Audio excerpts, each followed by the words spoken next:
तो hello guys, welcome back to my channel. और मैं हूं मिसेस नेहा लांजीवाल। स्वागत करती हूं आप सभी का अपने चैनल पर।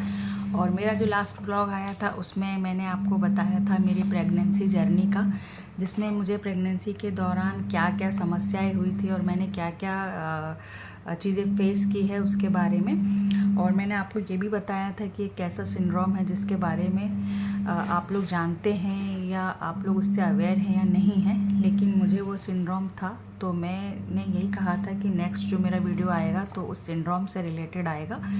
तो मैं आपको बता देती हूँ कि मुझे जो सिंड्रोम था वो था आपका आंवला। आंवला बहुत से लोगों ने नाम सुना होगा, बहुत से लोगों ने नहीं सुना होगा। तो आंवला जो है, आंवला का फुल फॉर्म होता है एंटीफॉस्फोलिपिड एंटीबॉडी सिंड्रोम। सुनने में ही ऐसा लग रहा है कि बहुत ख़तरनाक है, बट ऐसा नहीं है। लेकिन ये जो सिंड्रोम होता है ये क्या करता है, जैसे अपन नॉर्मली डेज में अगर हैं तो हमारे शरीर में कोई नुकसान नहीं पहुंचाता है, कोई भी रक्त के थक्के नहीं जमाता है।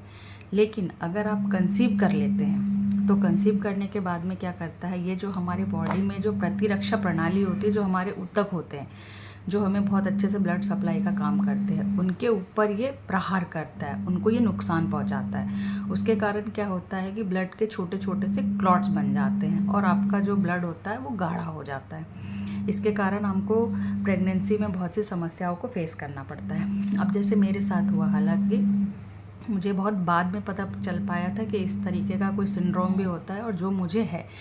तो मेरा जो पहला मिसकैरेज हुआ था वो मेरा था 1 मंथ 1 वीक का। वो अपने आप हो गया था, तो मुझे ऐसा लगा कि शायद मैं अपना ध्यान नहीं रख पाई होंगी, उस कारण से हो गया होगा। सेकंड जो मेरा मिसकैरेज हुआ वो 2 मंथ्स के बाद हुआ, वो भी अपने आप हुआ। तो मैं समझ ही नहीं पा रही थी कि ऐसा क्यों हो रहा है। लेकिन आजकल जो जीवन की जो दिनचर्या चल रही है, हो सकता है उसके कारण हुआ होगा। मैंने इस तरीके से सोचा। फिर थर्ड टाइम मैंने कंसीव किया। थर्ड टाइम जब मैंने कंसीव किया, मैं गई, मैंने अपना दिखाया, तो उस समय मेरे बच्चे की हार्ट बीट भी आ गई थी। अब हार्ट बीट आ गई तो हार्ट बीट आने के बाद मैंने सोचा सारी चीज़ें नॉर्मल है तो कोई इशू नहीं होगा। पर जब मैं 1 वीक बाद वापस गई तो डॉक्टर ने मुझे बताया कि बच्चा ग्रोथ नहीं कर रहा है, बच्चा नहीं है, उसकी हार्ट बीट रुक गई है। तो मुझे अचानक से झटका लगा कि ये इस तरीके से कैसे हो सकता है मेरे साथ में, और 3 बार कैसे हो रहा है, ये थोड़ा सा मेरे लिए समझ पाना बहुत मुश्किल था। तो फिर मेरी डॉक्टर हैं नीतू मिश्रा जी, उन्होंने मुझे बताया इस सिंड्रोम के बारे में, जिसको आंवला सिंड्रोम कहते हैं। तो इन्होंने मेरा टेस्ट लिखा था, तो जो मैंने ये टेस्ट कराया तो वो